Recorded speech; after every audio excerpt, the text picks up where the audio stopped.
Bonjour à tous, on se retrouve aujourd'hui pour un nouveau tuto spécial rentrée et ce sera pour vous montrer comment réaliser ce pot à crayon avec des perles à repasser. Donc au niveau du matériel, vous aurez bien sûr besoin d'un support de perles à repasser rond, le mien fait 15 cm.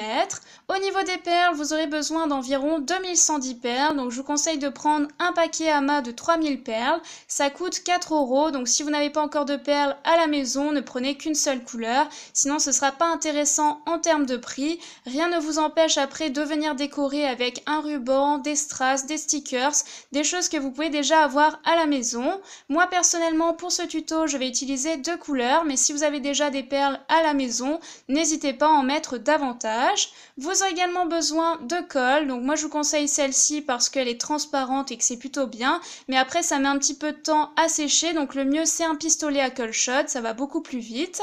Vous aurez également besoin d'une pince si vous voulez vous faciliter la tâche pour placer les perles, d'un fer à repasser bien sûr, et de papier sulfurisé pour placer entre votre fer à repasser et la créa.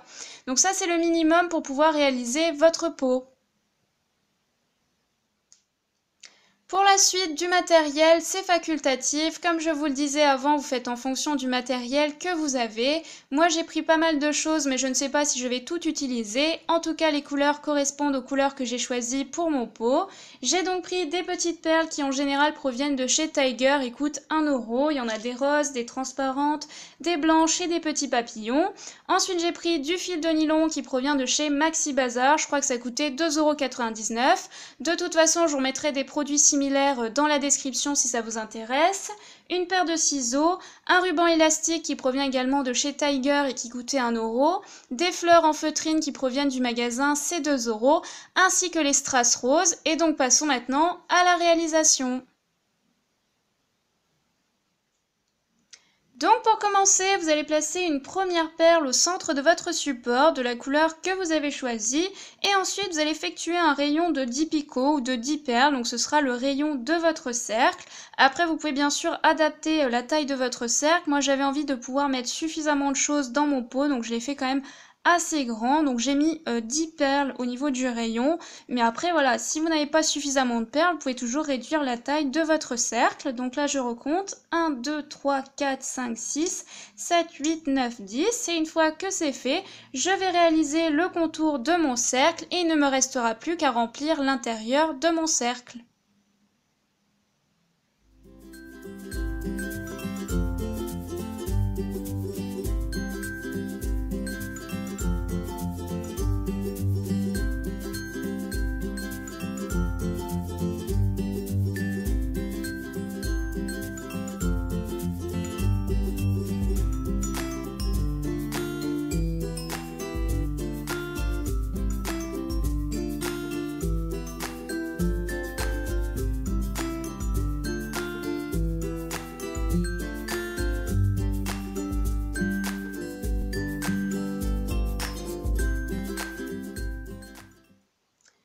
Et voilà ce que l'on obtient une fois cette partie repassée. C'est donc le socle de mon pot que j'ai repassé des deux côtés.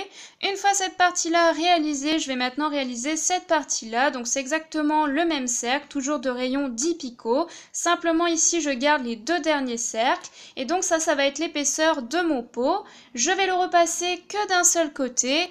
Et ça, je vais le reproduire 18 fois, puisqu'ensuite ces parties-là, une fois repassées, je vais les superposer et les coller ensemble. Et voilà ce que l'on obtient une fois les 18 cercles repassés. Comme je vous l'ai dit, je les ai repassés que d'un seul côté. Il ne me reste plus qu'à venir les superposer et les coller ensemble sur mon socle.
Voici ce que l'on obtient une fois que c'est collé, donc notre pot est prêt à être décoré. Ne soyez pas surpris s'il n'y a que du blanc en haut, c'est normal, c'est parce que je n'avais plus assez de perles roses, mais ça va être caché par le ruban rose, donc on ne verra pas la différence au niveau des rayures.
Voilà le résultat, bah écoutez, moi je suis plutôt satisfaite du rendu, c'est ce que j'avais en tête lorsque je voulais réaliser cette création. J'espère en tout cas que ce tuto pour la rentrée de pot à crayon vous aura plu. Et puis sur ce, eh bien on se retrouve très vite pour une nouvelle vidéo. Bye!